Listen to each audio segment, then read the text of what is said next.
Trabalho e Justiça, uma produção do Tribunal Superior do Trabalho.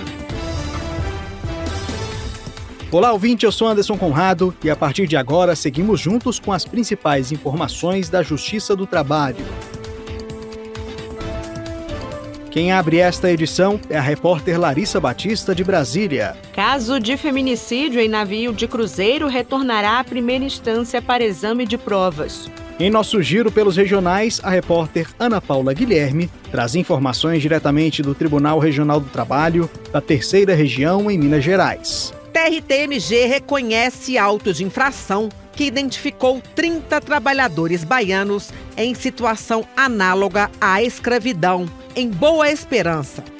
O prazo para envio da declaração do Imposto de Renda 2025 acaba no próximo dia 30. E no quadro Boato ou Fato de hoje, nós vamos te contar se os rendimentos referentes a ganhos de processos trabalhistas devem ser declarados à Receita Federal. Se liga, o programa já está no ar.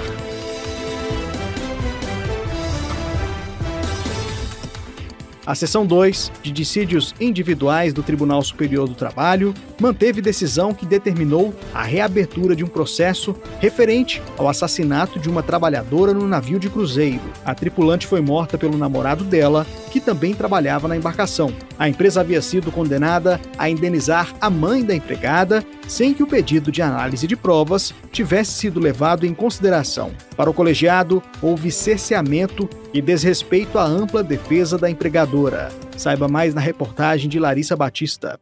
A mulher foi contratada pela empresa de cruzeiros para atuar como assistente de bartender. O então namorado dela também trabalhava no navio. Por isso, os dois dividiam a mesma cabine durante as viagens. Após o assassinato da trabalhadora pelo rapaz, a mãe da vítima entrou na justiça. Ela pretendia que a empregadora fosse responsabilizada por danos morais e materiais, com o argumento de que o crime poderia ter sido evitado. Apesar de o juízo de primeiro grau ter declarado que a Justiça do Trabalho não tinha competência para analisar o caso, o Tribunal Regional do Trabalho da Primeira Região, no Rio de Janeiro, julgou a ação e condenou a MSC Cruzeiros ao pagamento de R$200 mil por danos morais e de R$168 mil por danos materiais à mãe da empregada. Após se esgotarem as possibilidades de recurso, o caso transitou em julgado. A empresa decidiu entrar com uma ação rescisória para anular a decisão do TRT. A justificativa foi a de que a condenação ocorreu sem o exame de provas. O pedido foi aceito pelo regional. A mãe da trabalhadora então recorreu ao Tribunal Superior do Trabalho. Na seção 2 de dissídios individuais, a relatora do caso, ministra Morgana Richa, ponderou que a condenação se deu com base em culpa na vigilância. Segundo alegado no processo pela mãe da trabalhadora, o fato de a vítima e o assassino estarem juntos no mesmo dormitório violava a norma interna da empresa. Além disso, era de conhecimento da tripulação o histórico de agressões sofridas pela bartender. Entretanto, para a relatora, as teses foram refutadas pela empresa e o exame da controvérsia demandaria análise de provas e depoimentos de testemunhas, o que não ocorreu no caso.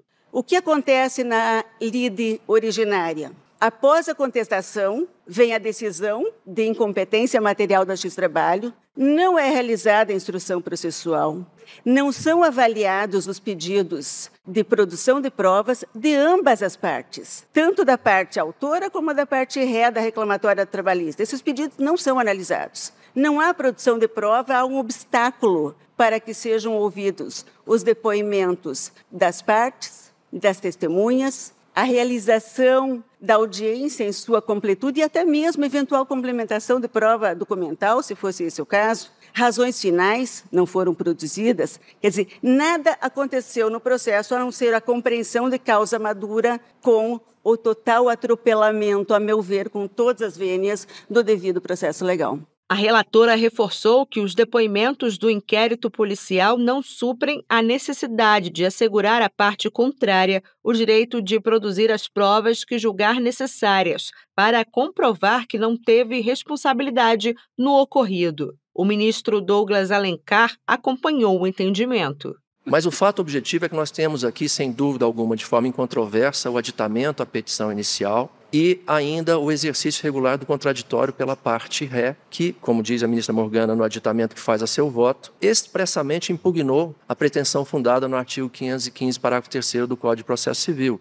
O ministro Amaury Rodrigues também concordou com o voto da relatora. O artigo 329 do CPC, na medida em que a emenda à petição inicial pode ser feita antes da citação do réu. Isso é algo que se admite tanto na ação ordinária quanto na ação rescisória. Não há diferença nenhuma. E o fato de ter sido vindicado uma tutela de urgência no bojo da petição inicial da ação rescisória não prejudica a possibilidade de aditamento. O ministro Maurício Godinho Delgado apresentou divergência. Me parece que, efetivamente, pela jurisprudência desta própria SDI 2, não é possível se valer do princípio constitucional, da ampla defesa e até do duplo grau de jurisdição, sem a referência ao dispositivo legal pertinente, que lhes dá efetividade. E, nesse caso,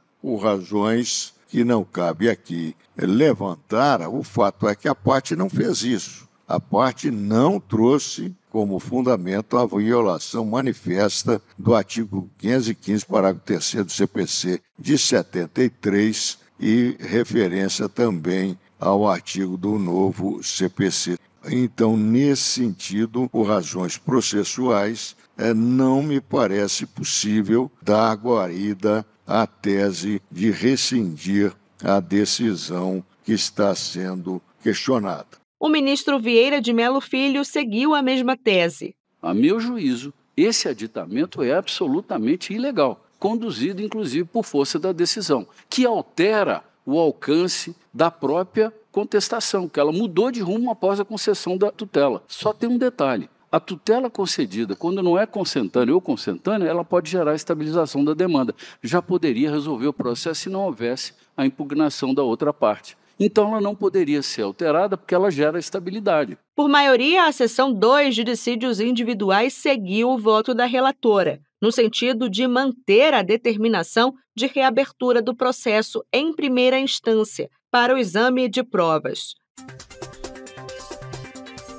Giro pela Justiça do Trabalho. A Justiça do Trabalho reconheceu o auto de infração lavrado por auditores fiscais do trabalho em uma fazenda de café da cidade de Boa Esperança, na região sul de Minas Gerais. Os auditores encontraram no local trabalhadores em condições análogas a de escravos. A repórter Ana Paula Guilherme conta os detalhes do caso pra gente. Após denúncia, fiscais inspecionaram o local de colheita e os alojamentos dos trabalhadores vindos de Barra e São Gabriel, na Bahia. Do total de 35 empregados, 28 estavam trabalhando na completa informalidade contratual. O laudo de infração apontou ainda a existência de riscos físicos, químicos e ergonômicos. Não havia sanitários, nem o fornecimento de água potável nas frentes de trabalho e nem abrigos. O empregador negou as acusações, mas, para o desembargador relator da 7ª turma do TRT-MG, Antônio Carlos Rodrigues Filho, os trabalhadores eram cooptados na Bahia, com promessas de condições de trabalho que não eram reais. Para o julgador, ficou caracterizada a conduta tipificada no artigo 149 do Código Penal, sobretudo pelas condições degradantes submetidas aos trabalhadores. Boato ou fato? Ei, Rogério, você viu que o prazo para entregar o imposto de renda está acabando, né?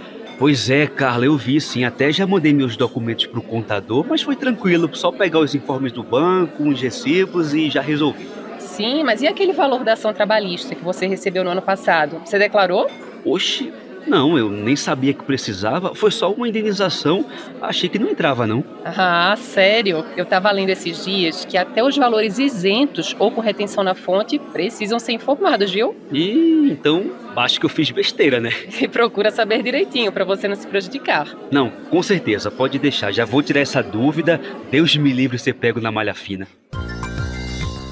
A Carla tem razão, Rogério. Valores recebidos em ações trabalhistas precisam sim ser declarados no imposto de renda, mesmo quando são isentos ou já tiverem imposto retido na fonte. Portanto, indenizações referentes à rescisão de contrato, danos morais ou acidente de trabalho, por exemplo, precisam ser declaradas. E atenção, o pagamento feito a advogados ou ao escritório responsável pela ação trabalhista também deve constar na declaração do imposto de renda. O contribuinte precisa comunicar os rendimentos conforme os informes fornecidos pela Justiça do Trabalho ou pela fonte pagadora. O não preenchimento pode ser motivo para cair na malha fina da Receita Federal. Então fica o lembrete: ações trabalhistas entram na declaração do imposto de renda.